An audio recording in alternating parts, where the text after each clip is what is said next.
بسم اللہ الرحمن الرحیم۔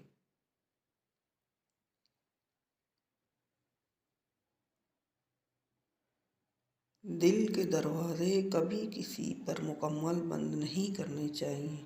غلطیاں انسانوں سے ہو جاتی ہیں۔ کچھ لوگ واپس آنا چاہتے ہیں مگر ان کو دروازے ہی بند ملتے ہیں۔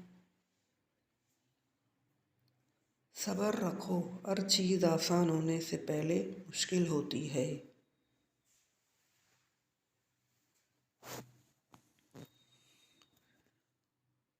آنسو بہا اس دن پر جو تیری زندگی سے گزر گیا اور تجھ سے کوئی نیکی نہ ہو سکی۔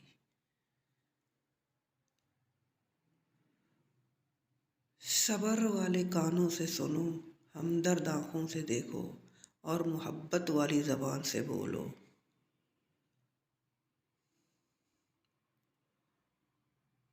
دو شخصوں کے درمیان صلح کرانا نفلی نماز اور نفلی روزے سے افضل ہے۔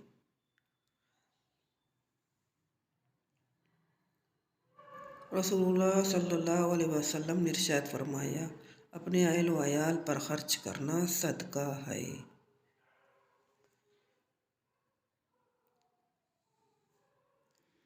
رسول اکرم صلی اللہ علیہ وآلہ وسلم نے ارشاد فرمایا، اذان اور اقامت کے درمیان دعا رد نہیں ہوتی، لہذا دعا مانگا کرو۔ حضور صلی اللہ علیہ وسلم کا بتایا وہ مالدار اور امیر ترین ہونے کا وظیفہ۔ گھر میں داخل ہوتے وقت سورہ فاتحہ اور سورہ اخلاص جو شخص پڑھتا ہے تو ایسی خیر و برکت ہوتی ہے کہ پڑوسیوں تک بھی پہنچ جاتی ہے۔